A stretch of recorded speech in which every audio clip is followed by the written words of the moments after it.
रामपुर शहर के civil lines क्षेत्र में अतिक्रमण के चलते तोड़ी गई दुकानों के बाद अब प्रभावित दुकानदारों के लिए राहत भरी खबर है। विधायक आकाश सक्सेना के प्रयासों से मीना बाजार में एक नया शॉपिंग कॉम्प्लेक्स बनाया जाएगा, जिसमें टूटी हुई दुकानों के करीब 95 दुकानदारों को दुकानें आवंटित की जाएंगी। सिविल लाइंस की गन्ना सोसाइटी, शिवी सिनेमा और रोडवेज के सामने बनी दुकानों को नगरपालिका द्वारा अतिक्रमण के तहत तोड़ा गया था। इससे परेशान दुकानदारों ने शुक्रवार को विधायक आकाश सक्सेना से मुलाकात की और अपनी रोजी रोटी की चिंता साझा की। विधायक ने तत्परता दिखाते हुए जिलाधिकारी जोगिंदर सिंह से संपर्क कर मीना बाजार में शॉपिंग कॉम्प्लेक्स के निर्माण का प्रस्ताव रखा, जिसे डीएम ने सहमति दे दी। विधायक ने कहा कि लगभग 200 दुकानों वाले इस कॉम्प्लेक्स में पुराने दुकानदारों के साथ साथ मीना बाजार के वर्तमान दुकानदारों को भी स्थान दिया जाएगा। कॉम्प्लेक्स के निर्माण के बाद नगरपालिका की आय में वृद्धि होगी और दुकानदारों को स्थायी रोजगार भी मिलेगा।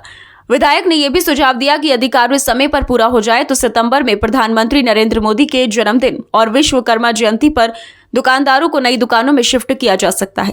दुकानदारों ने विधायक के इस फैसले पर खुशी जताई और उम्मीद की कि उन्हें जल्द ही उनकी नई दुकानें मिलेंगी।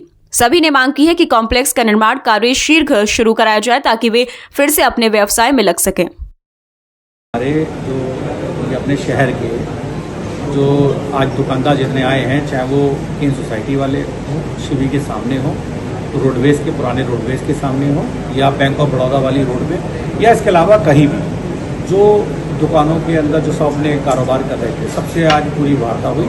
और उसके बाद डीएम साहब से बात हुई। मैंने उनसे ये आग्रह किया कि भाई इनको हम कहीं ना कहीं इनको पक्का हमें दुकानों की व्यवस्था करनी चाहिए। तो उसी के परिक्षेप में आज ये निर्णय हुआ है कि जितने भी जो दुकानदार हैं जो मौजूदा जो अपना सारा काम कर रहे हैं, उन सबको मीना बाज़ार में एक प्रॉपर तरीके से कॉम्प्लेक्स एक बनाया जाएगा। और जो उस कॉम्प्लेक्स को बनाने की जो कॉस्ट आई, उसी कास्ट के आधार पर इन लोगों को वो दुकानें दे दी जाएंगी। उस दुकान में इनको पैसा इकट्ठा नहीं देना होगा, उसकी भी इंस्टॉलमेंट बन जाएगी। और जो नॉमिनल किराया जो नगर पालिका का हो सकता है, वो उस किराए पे ली जाएंगी। तो मुझे लगता है इससे अच्छा निर्णय और इससे अच्छा दुकानदारों के लिए कुछ नहीं होगा। सबने एक सहमति से सबने ये चाहा भी है कि हाँ, अगर ये काम होता है तो अच्छा हो जाएगा। तो इस बात के लिए मैंने डीएम साहब से बात की है और मुझे लगता है कि ये काम हो जाएगा। और ये एक ऐतिहासिक काम होगा कि एक छत के नीचे कम से कम 200-250 दुकानदार, जिसके अंदर हिंदू भी है, जिसके अंदर मुसलमान भी है, हर बिरादरी का वहाँ आदमी और प्यार मोहब्बत से वहाँ पर अपने कारोबार को।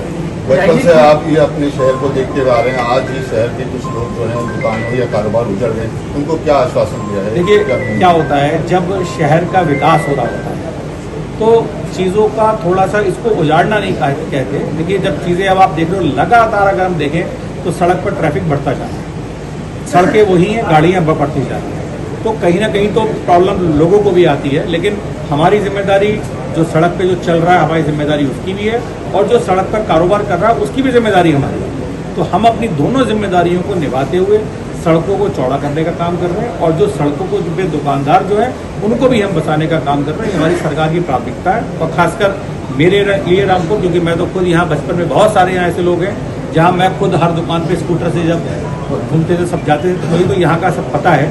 और यहाँ के जितने प्यार मोहब्बत वाले लोग हैं, शायद आपको हिंदुस्तान में कहीं आपको यहाँ का जैसा आदमी यहाँ मिलेगा। विधायक जी, कुछ लोग अलॉटमेंट है, उन्होंने दुकानें किराए पर दे रखी है, इस कंडीशन में किसको मिलेगी? इस लाइन का ये है कि जो दुकान पिछले 10 साल 20 साल से दुकान कर रहा है, असली हकदार वही है। तो मैंने यहाँ यही बोला है कि दुकानें उसी को दी जाएंगी जो पिछले 10-20 साल से 30 साल से अपना कारोबार कर रहे हैं।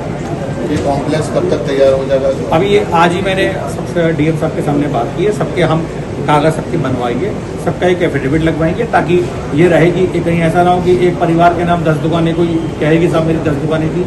ये हमने इंश्योर कर लिया है कि एक परिवार के नाम एक ही दुकान रहनी चाहिए। तो सब करके मुझे लगता है बहुत जल्द नगर पालिका की बोर्ड की बैठक से इसको पास करवा के और बहुत जल्द इसका निर्माण कार्य शुरू करवा देंगे।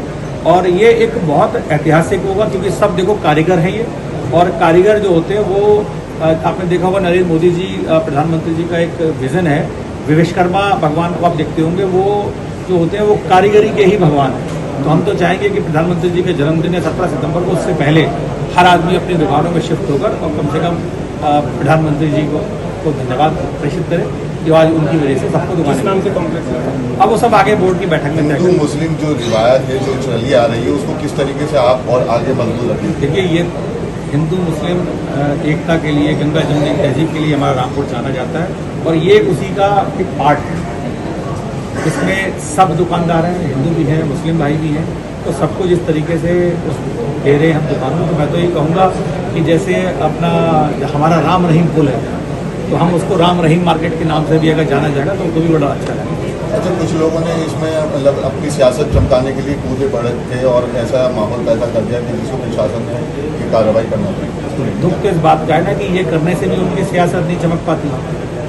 कोशिश तो बेचारे करते हैं लेकिन सियासत चमक नहीं पाती, तो रोज़ नई चीज़ें ढूंढते रहते हैं और जो सियासत चमकाने का काम करते हैं वो कुछ भी चमकाने के लायक नहीं और जनता बहुत अच्छी तरीके से जानती है। और सबसे बड़ी बात, ये चाहे दुकानों का मामला हो या किसी का, ये कोई राजनीति नहीं होती। ये चूँकि ये सारे के सारे मेरे भाई हैं, इसमें से आधे से ज़्यादा लोग ऐसे हैं जिनका मैं स्कूटर से घूमता रहता हूँ और अपने को सियासत अपने लिए बहुत दूर की चीज़ है, क्योंकि मैं यहीं पैदा हुआ हूँ और मुझे रामपुर में ही मरना है।